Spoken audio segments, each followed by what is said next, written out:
El primer día de la semana, María la Magdalena fue al sepulcro al amanecer, cuando aún estaba oscuro, y vio la losa quitada del sepulcro. Echó a correr y fue a donde estaba Simón Pedro y el otro discípulo a quien Jesús amaba, y les dijo: se han llevado del sepulcro al Señor y no sabemos dónde lo han puesto. Estaba María fuera junto al sepulcro llorando. Mientras lloraba, se asomó al sepulcro y vio dos ángeles vestidos de blanco, sentados, uno a la cabecera y otro a los pies, donde había estado el cuerpo de Jesús. Ellos le preguntan: mujer, ¿por qué lloras? Ella les contesta: porque se han llevado a mi Señor y no sé dónde lo han puesto. Dicho esto, se vuelve y ve a Jesús de pie, pero no sabía que era Jesús. Jesús le dice: mujer, ¿por quién lloras? ¿A quién buscas? Ella, tomándolo por el hortelano, le contesta: Señor, si tú te lo has llevado, dime dónde lo has puesto, y yo lo recogeré. Jesús le dice: María. Ella se vuelve y le responde: Rabuní, que significa maestro. Jesús le dice: no me retengas, que todavía no he subido al Padre, pero anda, ve a mis hermanos y diles: subo al Padre mío y Padre vuestro, al Dios mío y Dios vuestro. María la Magdalena fue y anunció a los discípulos: he visto al Señor, y ha dicho esto. Palabra del Señor. Gloria a ti, Señor Jesús. María Magdalena, Santa María Magdalena, es una conversa. Yo creo que todos los primeros cristianos son conversos. Conversos en el sentido de que se encontraron con Cristo y se convirtieron de la vida que llevaban, en algún caso, o de la fe que tenían. María Magdalena es una conversa de la vida que llevaba. Otros fueron conversos intelectuales, un San Pablo, por ejemplo. Ella, no sabemos muy bien, los biblistas no se han puesto de acuerdo, no sabemos muy bien quién era, aparte de que era de la ciudad de Magdala, posiblemente en el entorno del lago de Tiberíades. Pero no sabemos si era una prostituta, como dice la tradición, o una persona enferma de la que el Señor expulsó 7 demonios, no sabemos. Pero fue una conversa, en el sentido de que al encontrarse con Jesús cambió su vida. Repito, no sabemos si era una vida de pecado o una vida de enfermedad. Cambió su vida y se dio cuenta de cuánto le debía a esa persona que la había rescatado del tipo de vida que llevara, sea un problema de salud o un problema de pecado. Los conversos, por lo menos los conversos de tipo moral, y yo creo que también los conversos intelectuales, son personas muy agradecidas. Son conscientes de lo que tenían y de lo que tienen, de dónde venían y de dónde están. Quizá el que ha vivido siempre en la fe no se da cuenta del don que tiene. Lo ha tenido siempre y, como un niño de casa rica, ha disfrutado de las comodidades toda la vida y no sabe lo que significa estar sin ellas. Pero el que viene de la conversión, repito, tanto moral como intelectual, sabe muy bien el frío que hacía fuera, lo mal que se estaba, la angustia, el daño que hace el pecado, la incertidumbre, y agradece. El converso es una persona humilde. Además sabe no solamente lo que ha recibido, sino sabe que no se lo merece. ¿Quién soy yo, Señor, para que entres en mi casa? María Magdalena y todos los demás, pienso en un Mateo el publicano, un Simón el celota, podían decir esas palabras del centurión romano: Y las decían: ¿quién soy yo, Señor, para que entres en mi casa? Yo no te merezco, Señor, te necesito, te agradezco. Y te agradezco tanto más cuanto más soy consciente de que no te merezco, de que no tengo derecho a tu amor, de que no tengo derecho a que me mires a los ojos y me digas que me quieres, de que no tengo derecho a que hayas dado la vida por mí. Te agradezco, Señor, te agradezco. Esa es una característica del converso. Repito que a los que son cristianos de toda la vida, a veces, algunos por lo menos, les cuesta más trabajo tener. Y es algo que deberíamos de aprender todos. Señor, te agradezco. Y quiero que mi vida sea un himno de alabanza, un himno de acción de gracias.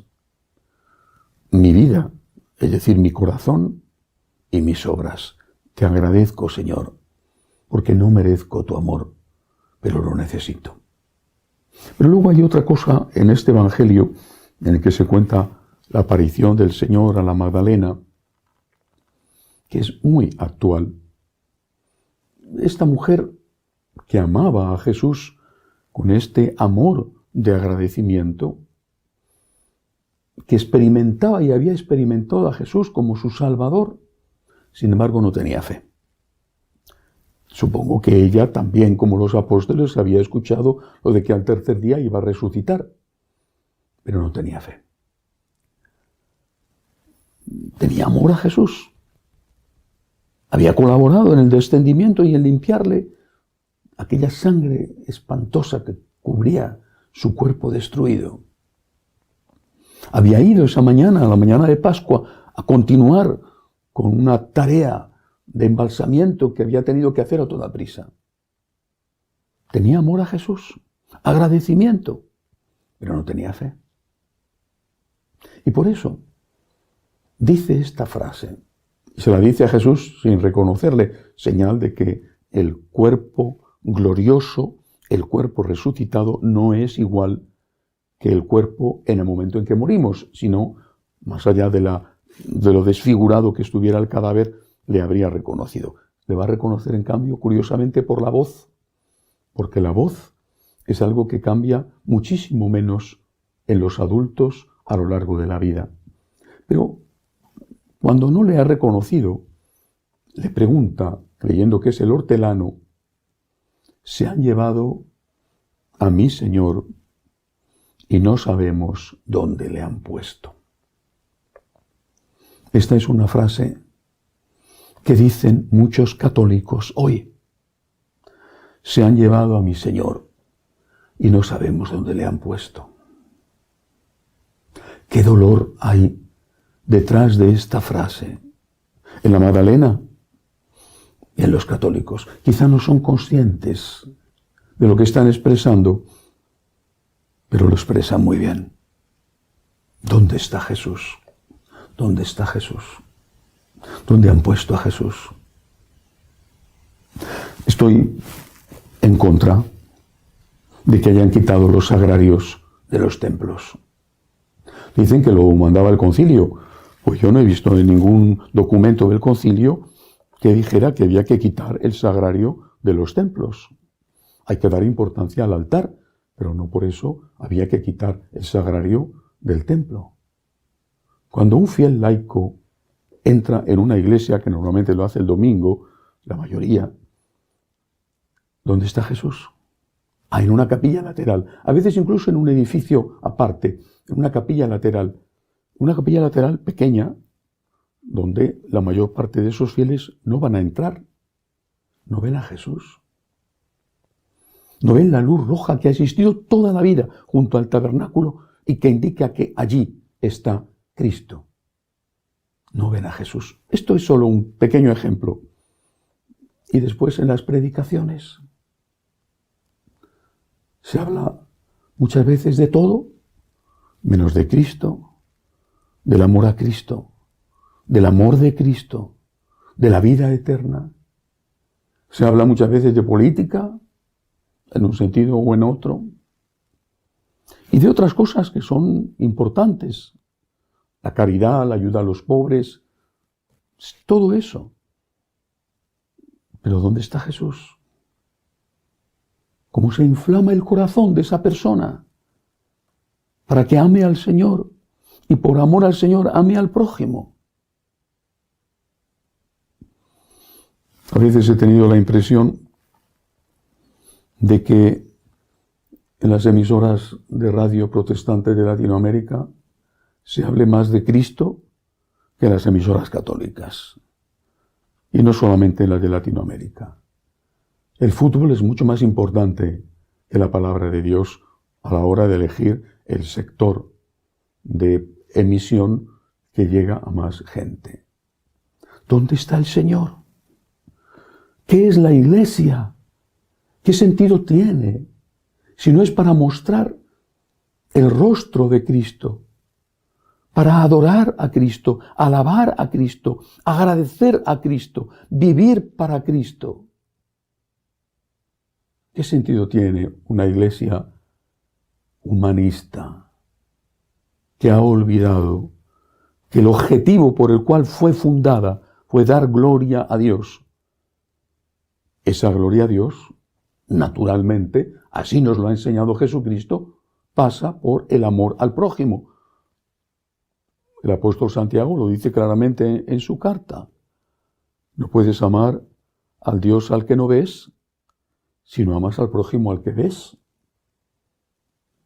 Pero olvidarnos de que lo primero es amar a Dios significa que dejamos a Dios por un prójimo que no conocemos y que al final ni Dios ni el prójimo, como sucede.